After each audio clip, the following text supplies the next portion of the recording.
Tulare Wynne-Davis with the pass. Laura Perrin tries a kick through. Now here goes Jodie Ounsley. Is Ounsley in? Yes, she is. You're not going to stop Jodie Ounsley from that range.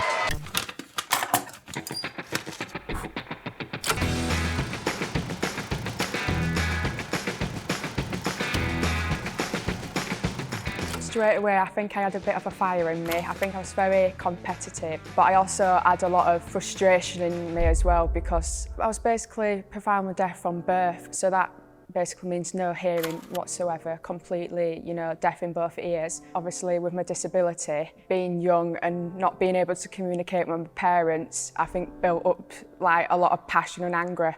So that's helped me obviously now in my rugby career, but as a kid, I just wanted to get stuck into anything, really.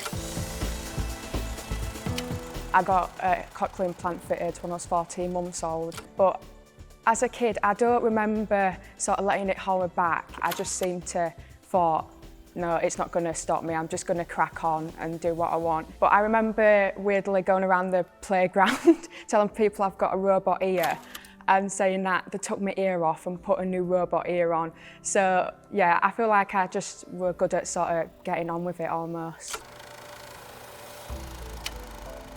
My parents, honestly, I wouldn't be the person I am today without them, basically. And when they basically got told by the doctor, your daughter's profoundly deaf and they might not be able to have a conversation with you, they didn't know what to do with that information. So they literally sort of switched into the parents they are and thought, no, we're going to find a way, we're going to, support her in any way possible. And that's what they did. But my dad's come from a fighting background and he's also been in the police for 30 years and then won multiple titles in MMA and Brazilian Jiu-Jitsu, but he's also the world champion in the curl carry-on championships as well. So as bizarre as it sounds, it's literally a Yorkshire event where you run with a sack of curl on your back and you run for like a mile. So he always says when I was younger, I randomly got a sack of carrots, put them on my shoulders and sprinting around the kitchen. And my dad said, right, I think she's going to stop now, but he said I just kept running around like a crazy little kid. And he always says that's sort of where he thought there was some spark in me that I'm going to enjoy sports or be an athlete.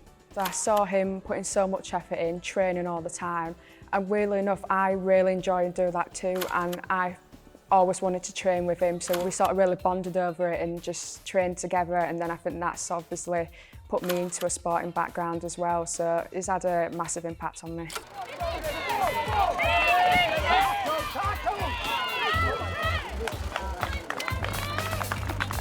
We wasn't a rugby family, we weren't a big rugby family, but something drew to me, and I don't quite know what it was, but my younger brother started playing, and seeing him play, I thought, I want to give that a go, I want to try rugby. But my parents wouldn't allow me to do that because doctors say, people with cochlear implants can't do contact sports just with the risks that come with it. So we looked into it, we looked in different ways, sort of safety measures and whatnot, and came across a scrum cap. So my dad were thinking I'll get a scrum cap and then do a session and then get it out of my system and just forget about it.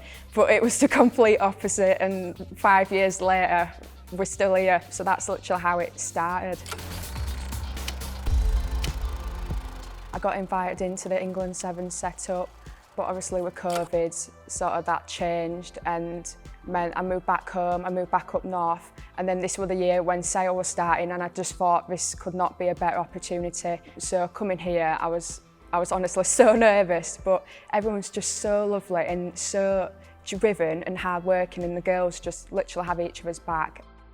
Sale Sharks is all about passion, drive, and constantly if we get knocked back, we get up and go again, and I just love that. Everyone's just so willing to work hard, and even if we're not at the top of the league, that doesn't matter. We know what we want to do, we know what we want to achieve, and we have each other's back, and just that passion is, it's just a great environment to be around, and I love it. And then to have Katie as well, and now, having a big role, it's honestly amazing, and just to see what we can build in the next couple of years, it's so exciting. With my cochlear implant on, it's not, amazing hearing or anything like that. That's literally, I'm relying on lip reading. So all the time when I'm speaking to someone, I'm communicating by reading your lips and your body language. So when you throw me onto a rugby pitch, a team sport, everyone communicating and shouting, it's a complete nightmare. But the team have just been willing to be adaptive, if that makes sense. They're willing to learn more about how they can support me because, you know, every deaf person has different experiences, but just me being open and they're wanting to learn about what it's like, and just little things like that literally help me massively.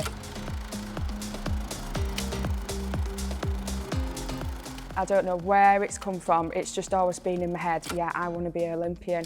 And then when Rugby Sevens were introduced in Rio 2016, that was just like, this feels real now. Rugby in the Olympics, this is really something I want to do now, and yeah, it's something I'm working towards every day. But to be honest, I just want to achieve as much possible, whether it's in 15s or 7s. I just love rugby, I just love getting stuck in.